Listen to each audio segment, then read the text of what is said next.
গ্রাম ছাড়ায় ওই রাঙামাটির পথ। হ্যাঁ, রাঙামাটি, মেঠো পথ আর সতীপীঠের পবিত্র ভূমি হলো বীরভূম। এহেন বীরভূমে 2020-তে এসে মহান বীর অমিত শাহ কি বলেছিলেন শুনুন।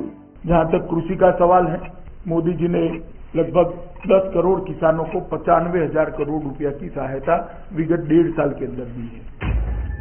দারুণ ব্যাপার তো। তাহলে এবার আসল ঘাপলাটা শুনুন। 2019-এর লোকসভা নির্বাচনকে সামনে রেখে কিষাণ সম্মান নিধি প্রকল্পটির সূচনা করেছিলেন মোদিজি। কিন্তু ভোটে জেতার পরেই গোটা দেশে 2019 থেকে 2022 অবধি এই প্রকল্পে সুবিধাপ্রাপ্ত কৃষকের সংখ্যাটা কমতে কমতে মাত্র 1/3 এসে দাঁড়িয়েছে। একটি সর্বভারতীয় সংবাদপত্রের রিপোর্ট অনুযায়ী সব থেকে বেশি কমেছে বিজেপি শাসিত রাজ্য মধ্যপ্রদেশে 99.86%। আরেকটু কমে গেলেই একজন কৃষকও টাকা পেতেন না। মোদিজি অমিত শাহের রাজ্য গুজরাটে কমেছে 55%। এতটা পতন ভাবা যায় না। এখানেও পদে পদে বাংলার প্রাপ্য টাকা আপনারা আটকেছেন। গোটা ব্যাপারটাই কি তাহলে একটা নির্বাচনী চমক ছিল? দিকে দিকে অসহায় কৃষকরা আপনাদের অত্যাচারে আত্মহত্যা করছে। দেশ জুড়ে চলছে চরম কৃষক আন্দোলন। चाहे गोली मारे या बम मारे, आपका सीना ये सामने खड़ा है, हम पीछे नहीं हटेंगे। ज्यादा से ज्यादा ये मेरा क्या कर लेंगे भाई, मैंने बताइए क्या कर लेंगे। এত অহংকার আপনাদের, ইতিহাস আপনাদের কোনো দিনও ক্ষমা করবে না। অন্নদাতাদের এই হাহাকারই আপনাদের পতন সুনিশ্চিত করবে। আর বিজেপি সেটা খুব ভালো করেই বুঝে গেছে। এই জন্যই কৃষি প্রধান জেলা বীরভূমে বিজেপির প্রায় কোনো অস্তিত্বই নেই। কারণ 2009 থেকে পরপর 3 বার এই বীরভূম কেন্দ্রে জয়লাভ করে আসছেন তৃণমূল কংগ্রেস প্রার্থী মাননীয়া শতাব্দী রায়।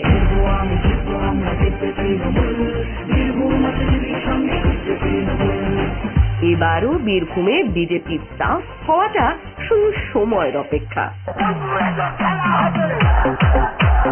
বাংলার মানুষই বিজেপিকে নিয়ে হাডুডু খেলবে।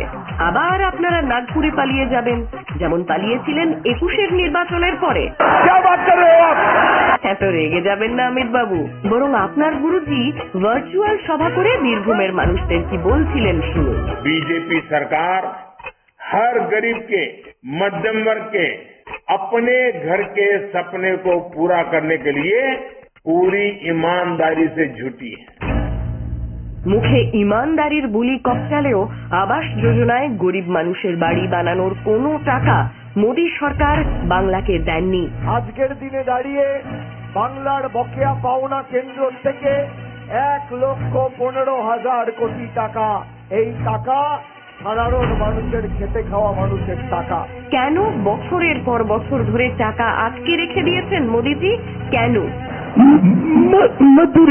আচ্ছা ঠিক আছে আর বলতে হবে না। মানুষ আপনাদের ভাঁওতাবাজি এমনিতেই বুঝে ফেলেছে। অন্যদিকে মমতা বন্দ্যোপাধ্যায়ের নেতৃত্বে উন্নয়নের এক জোয়ার চলছে বীরভূমে। লাল মাটির দেশ বীরভূম আমার প্রিয়। তারাপীঠ উন্নয়ন আমরা করেছি, কঙ্কালীতলা উন্নয়ন আমরা করেছি, রামপুরহাটে মেডিকেল কলেজ করা হয়েছে। বীরভূম জেলায় আজকে প্রায় 45,000 মানুষের হাতে কোনো না কোনো পরিষেবা পৌঁছে দেওয়া হচ্ছে। গরিব মানুষের 100 দিনের কাজের টাকা রাজ্য সরকারই দিয়ে দিয়েছে। কেন্দ্রীয় সরকার ভাবছে বাংলাকে ফাঁসে মারবো। 21 লক্ষ মজদুরকে যাদের টাকা কেন্দ্রীয় সরকার দেয়নি, তাদের টাকা তাদের ব্যাংক অ্যাকাউন্টে চলে যাবে, রাজ্য সরকার দেবে। গরিব মানুষের বাড়ি করার টাকাও রাজ্য সরকারই দেবে। 11 লক্ষ বাংলার বাড়ির লিস্ট 3 বছর ধরে কেন্দ্রীয় সরকারের, দিল্লি সরকারের কাছে পড়ে আছে, কিন্তু তারা 350 টিম পাঠিয়েও তারা কিন্তু করেনি। আমি আপনাদের বলছি, বাজেটে সিদ্ধান্ত নেওয়া হয়ে গেছে, ডিসেম্বর মাসে প্রথম কিস্তি তারা 60,000 টাকা পাবেন। আবার 3-4 মাসের মধ্যেই ওই টাকার কাজটা হয়ে গেলে আরো 60,000 টাকা পাবেন।